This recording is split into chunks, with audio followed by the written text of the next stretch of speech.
Back in 2020, when the pandemic was still causing all kinds of chaos, I started driving for Uber to make ends meet. I was laid off from my retail job and needed quick income. The thing about rideshare gigs is you see all kinds of people, especially when you're working late nights like I was. There were awkward encounters, drunk passengers, weird conversations, but none of that compares to what happened one Friday night in October. It was a little after midnight, and I had just dropped someone off at a hotel near the outskirts of town. My app pinged almost immediately with a new request. The pickup location was about 6 minutes away, in front of a bowling alley that was part of a strip mall. Pretty standard stuff. The name on the ride said Derek. I accepted it and started heading over. The area was quiet when I arrived, just a few dim parking lot lights. No cars in sight, and the bowling alley looked closed. But there was a man standing alone under one of the lights, wearing a gray hoodie and jeans. He was tall, maybe 6'2", with his hands in his pockets, head down like he was looking at his shoes. As I pulled up, he looked at me, but didn't wave or move. I rolled down the window and said, "You Derek?" He nodded slowly, walked over, and got into the back seat behind me.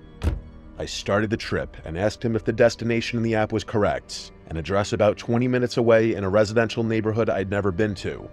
He said, "Yeah, that's right," in a quiet, calm voice.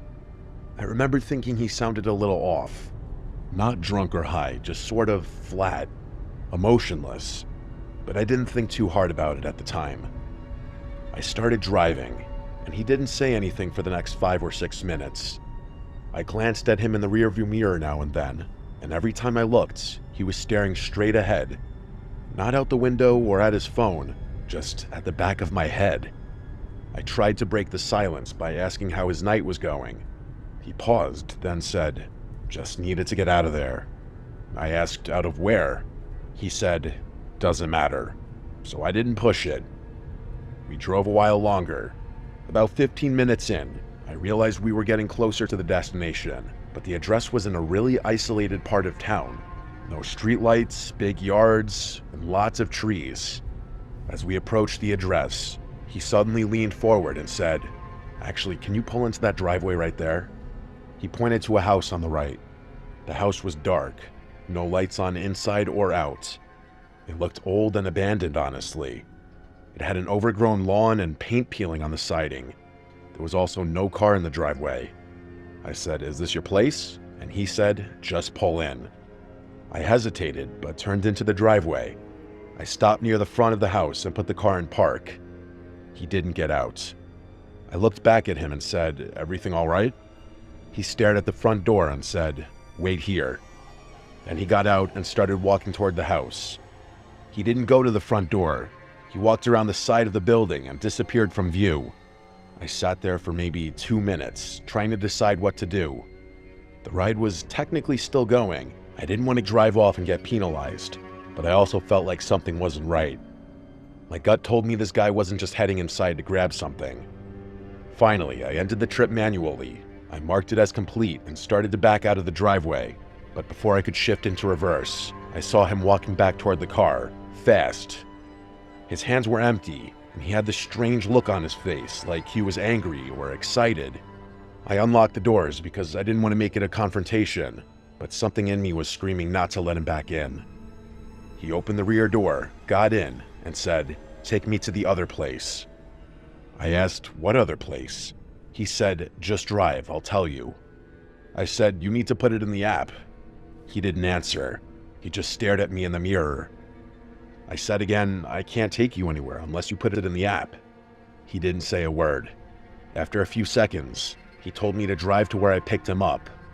I didn't want to argue anymore, so I started heading back toward the strip mall. The whole way there, I felt this pressure in the car. He wasn't talking, but I could feel him watching me. The hairs on my arms were standing up. He was still staring at the back of my head. At one point, I tried to lighten the mood. I said, "Rough night?" He replied, "You could say that."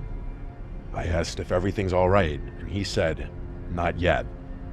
I didn't ask any more questions.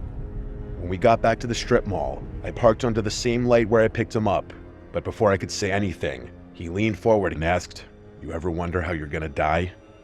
I froze. I laughed awkwardly and said, "Not really something I think about." He didn't laugh.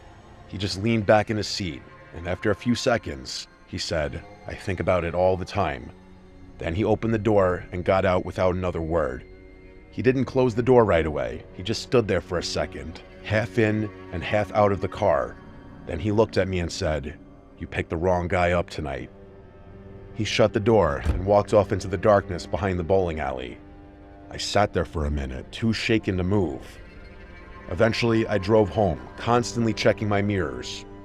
When I got home, I looked at the trip details again. Something was off. The name had changed. It no longer said Derek. It was blank. No name, no profile picture, no trip history. It was like the ride never happened. I contacted Uber support to report it, but they told me the trip data was unavailable. They said sometimes that happens if the app crashes or if the rider cancels midway. But I know what I saw. I know I completed the trip.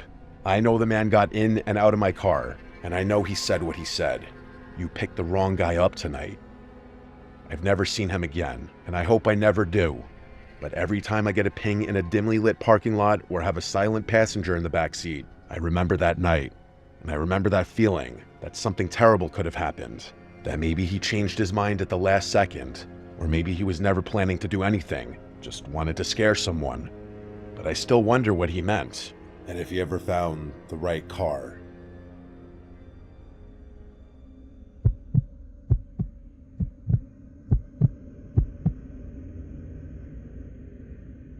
This happened in 2021 when I was driving for Uber full-time. I live in a city that gets a lot of tourists, especially in the summer, so rideshare gigs can be decent money if you're consistent. I worked mostly nights, partly because I'm a night owl, and partly because it's less traffic and better tips from drunk passengers coming back from bars. The night this happened, it was around 1:30 in the morning, a pretty normal Saturday night crowd. I had just dropped off a group of college kids who wouldn't stop yelling in the back of my car, so I was glad to get a request that looked quieter. The name said Chris, and the pickup location was a small side street just off downtown. The weird thing was, the pin was in kind of an odd area, not near any bars or apartments, more like near the back lot of an old strip mall. But I figured maybe it was just a bad GPS marker. It happens sometimes. I drove over and saw a guy standing at the corner, hoodie on, jeans, staring down at his phone. I pulled up and said, "Chris?" He nodded and got in the back without saying much. He didn't smell like alcohol or slur his words. He seemed sober and just really quiet. He didn't say hello, nor did he answer when I asked how his night was going. Some people just aren't talkers, so I didn't think much of it. I started the ride, and the drop-off was on the opposite side of town, 25 minutes away, in a suburban neighborhood I'd been to maybe once or twice before. The thing was, it was dark out there, like no streetlights in some areas. Pretty isolated. I noticed about 5 minutes into the trip that Chris had his phone out, but he wasn't texting or calling anyone. He was holding it flat in his lap with the flashlight on, just shining the beam upward, slightly toward my seat. I asked him kind of half joking, "Everything all right back there?" He just mumbled, "Yeah," and then turned the flashlight off. The next 20 minutes were dead silent, just the hum of the engine and a weird tension building in the car. I don't know how to describe it. Something just felt off about this guy. Not threatening, but definitely unsettled, like he wasn't really there. We got to the neighborhood, and I followed the GPS to the house. But as we pulled up, I noticed it was totally dark. No porch light, no inside lights, nothing. I asked, "Is this the right place?" Chris didn't answer. He just sat there. I turned around and looked at him. I repeated myself a little louder, saying, "Hey, is this it?" He stared past me out the window. I repeated myself one more time, and finally he nodded. So I put the car in park and said, "Have a good night." He didn't move. He just sat there. So I asked again, "Are you good?" He finally reached for the handle and stepped out, but he didn't close the door. He just stood outside the car with the door open, facing the house. I sat there waiting. A few seconds passed, then 20, and then a full minute. I was just about to say something when he suddenly turned around, looked at me through the open door and said, "I need to go back." I blinked and said, "Back where?" He said, "Where you picked me up." His tone was flat with no emotion. I didn't know what to say. That was a 25-minute drive, and it wasn't like I could just reverse the trip. I told him he'd have to request a new ride, but he just stared at me.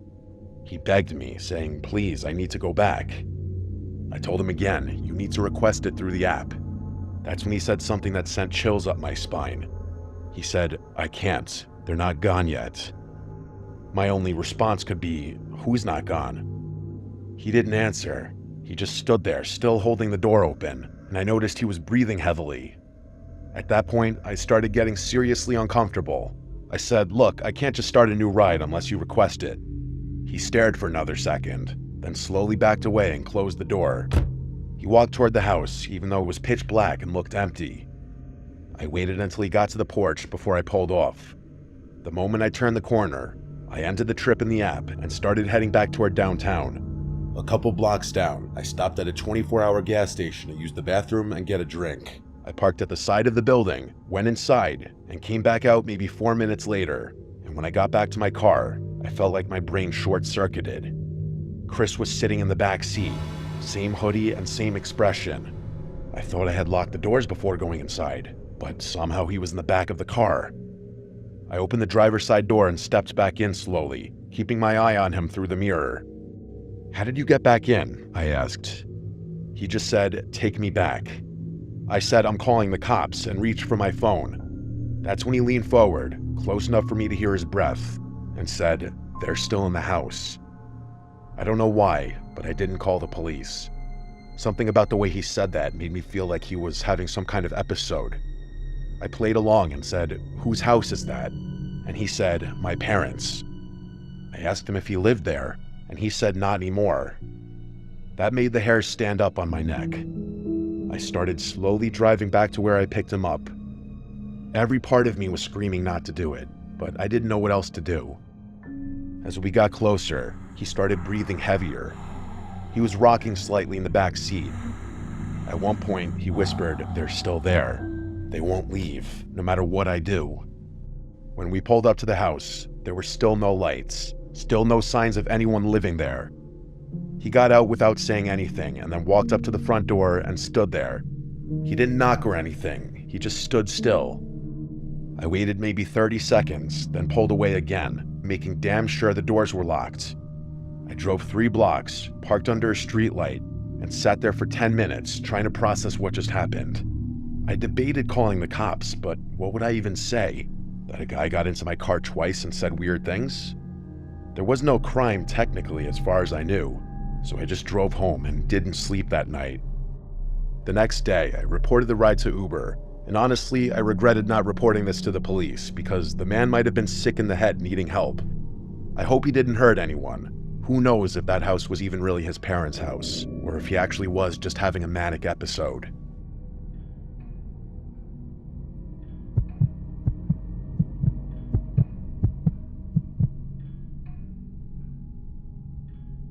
I'm an 18-year-old girl that lives alone in my apartment with my dog. I live about 8 miles out of town, so getting food delivered can be a hassle sometimes. I never thought anything of Uber Eats being bad. You may hear some stories, but never think they will happen to you. At least that's what I thought. It was Friday evening. I was cleaning my apartment, getting ready for my boyfriend to come over. We're long distance, so I only get to see him on weekends, so I usually try to get it cleaned up before he arrives on Saturday. I had been cleaning for about 2 hours, and it was past 6 p.m., so I was feeling hungry. I didn't want to dirty any dishes, as I just cleaned them all and cleaned the kitchen.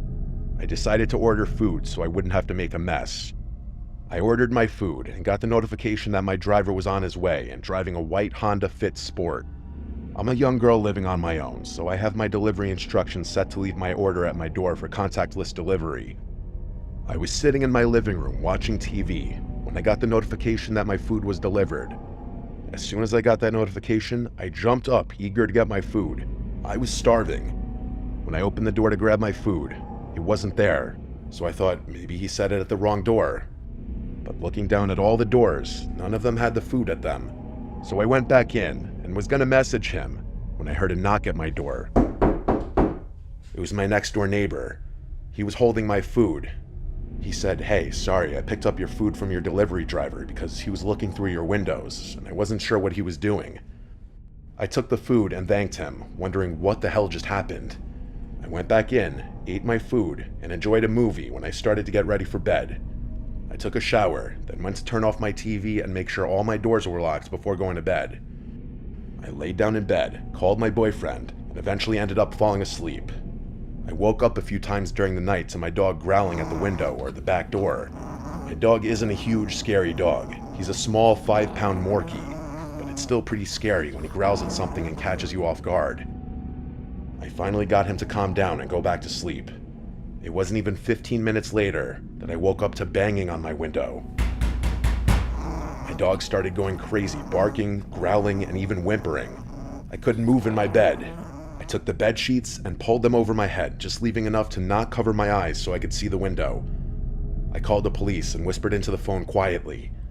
I explained to the operator that someone is in my backyard and my window doesn't lock so it can easily be lifted up. She told me to go to a different room and police would be at my apartment shortly. I ran to my kitchen and grabbed a knife, just waiting to see blue and red lights or hear sirens. It felt like forever. I looked out the window of my kitchen and never expected to see what I saw. The Uber driver's car that delivered my food. His car was sitting across the street from my apartment. When you open the door to my apartment, there's a large open field to the left that's used for parking trailers and letting dogs play. He was parked there, but I didn't see anyone in the car. I put two and two together and thought to myself, he's in my backyard.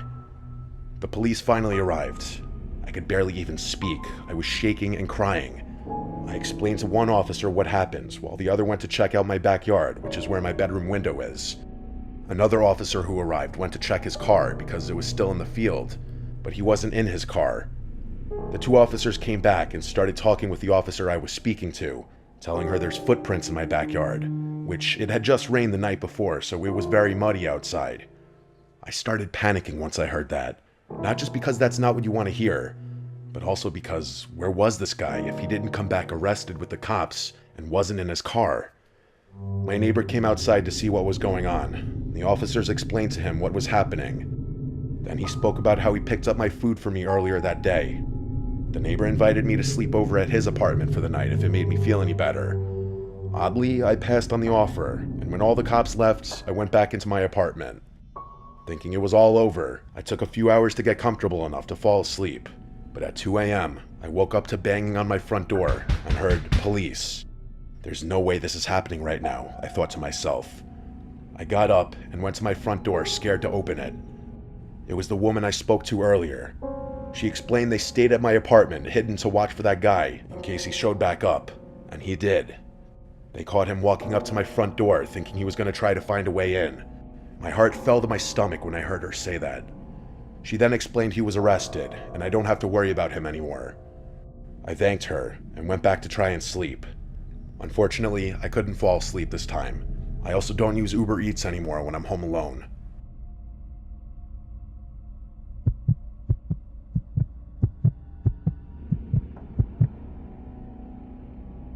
I was 26 at the time and I'm male. I was in Washington, D.C. on a sort of vacation visiting my then fiancée. I'll call her Sarah for the sake of the story. I was visiting for a graduation she was having for her basic training. It was a big deal for her family, and she asked me to be there for it, so I said why not and booked the flight to be there. I'd be arriving about a week before the rest of her family, so she and I could have some time, just the two of us, before she would be busy with having all of her family there for the occasion. She stayed with me at my hotel during this time, and eventually we decided we wanted to go and explore some of the nearby historical sites that Washington had to offer. I'd never been there, of course, so the idea piqued my interest and we decided to do it. Once we arrived at our location, we spent about 4 hours walking around and seeing all the sights, from the Lincoln Memorial to the Washington Monument, the Congress Building, and even the White House. It really was a fun and exciting experience for myself to see all these places, as I had missed out on going on a school trip in high school to visit them. Sarah at the time seemed to appreciate my interest in them as well, and we really enjoyed ourselves. After we finally decided we had enough walking around and were ready to return to the hotel, we used the Uber app to call for a ride. We had used it earlier to arrive and had no issues, so we decided to just use it again for the ride back. Sarah made the request on her phone, while I sat down under some shade and waited. I was pretty tired from all the walking we did, and I could feel my body just ready to get back to the hotel for a long-needed nap. Eventually, after about 10 minutes of waiting, a car pulled up in front of us along the side of the road. Sarah motioned for me that this was the car, as the place they stopped at was not a parking spot or a place a car would just stop at on its own. I stood up and followed her to the car, where she opened the back door and stepped inside, asking the man, "Uber for Sarah?" And he gave a slight nod without saying anything. So I followed her into the car and shut the door behind me. Now looking back on this, I realized how stupid both her and myself were in doing this. We should have asked for the driver's name and verified the car was a match to the one on the app. I didn't have access to any of this myself, and she made the request on her phone, so it didn't really cross my mind at the time to do any of this. As we both sat in the back of the car, which was a gray-colored minivan, the driver didn't speak to us. I found this a bit odd, as any other driver I'd ever had would at the very least greet me once I entered or confirmed my name. But this guy, nothing. He started driving without acknowledging either of us, other than the nod he gave when Sarah asked him if he was our Uber. And I did pick up on how weird it was, but I was tired and didn't really feel like trying to engage with the man myself. I laid my head back and just closed my eyes. I then felt a tap on my arm from Sarah after what felt like only 5 minutes of the drive. I opened my eyes and looked at her, and she didn't speak to me. I could see the look on her face was one of worry, and it had me wondering what exactly she was concerned about. She then pointed to her phone, which was showing the route the Uber would take to drive us back to our hotel. It didn't take me long to realize that the way we were going was not the way the route had said. In fact, it was the opposite way. I could see Sarah's face drain with color shortly after, when a notification popped up on her phone saying our Uber had arrived, followed by a message from the driver asking where we were. My heart sank into the pit of my stomach. It was then I realized how dumb I was by not verifying the car and driver before we just both stepped in. The picture that was on Sarah's phone within the app did not match the driver, and I knew we had gotten ourselves into a situation. I slowly looked back towards the driver, but I didn't say anything. I didn't know what this man's intentions were, or what he was capable of, and honestly, I didn't want to find out. I just knew at that moment, I had to get both Sarah and I out of that car. I leaned forward and told the man that we had changed our minds and would be fine just being let out where we were in an attempt to get us out of the situation without alarming the man of what we knew. He glanced at me through the rearview mirror in the first actual acknowledgement of us he had given since we stepped into the vehicle.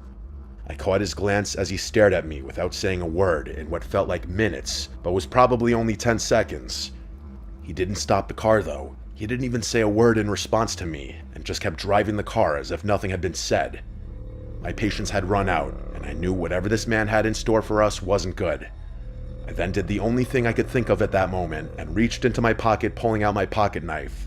I flipped the blade out, and without wasting another second, I told the driver, "I know you're not our Uber driver. I don't know what your plan is here, or what you think you're about to do to us, but I have a knife, and if you don't pull this car over right now, I have no problem using it." Driver's eyes quickly looked at me again within the rearview mirror, and I knew he could see the knife gripped tightly in my hand. He quickly pulled the van over, and I heard the doors unlock. Sarah and I wasted no time in getting out of that car as fast as we could. The moment we were both out, the man sped off. We quickly took a moment to gather ourselves, as Sarah was having a panic attack, and I myself was still wrapping my head around what the hell just happened. Sarah quickly pulled out her phone and responded to our actual Uber driver, and informed him of our location and asked if he could come pick us up. The actual driver arrived within a few minutes, and this time we made sure it was the right one. We told him everything that had happened, and it was then that he informed us something that made the blood in my veins go cold. He told us there had been multiple instances recently where people were posing as Uber drivers in the area, as it was an easy way to find many tourists and people not from the area that wouldn't think twice about just getting into a car thinking it was a Lyft or Uber. Apparently, many people had gone missing, and they could only assume the worst. He told us both we were lucky we noticed when we did, and hadn't gotten further away from where we had been picked up, which was probably the only reason the man let us go, and of course the fact that I was armed. We made it back to the hotel without issue, and we quickly reported it to the police. We gave the best description of the man and the car that we both could, and the police told us they'd call us with any information they could find. We never heard back from them, so I assume the man was never caught or found, and that worries me that he could still be out there doing this to others. Again, I realized how stupid we both were after all this, not verifying whose car it was we were getting into. But let this be a reminder to everyone listening, do just that. Always verify your Uber drivers, and always make sure you're aware of your surroundings.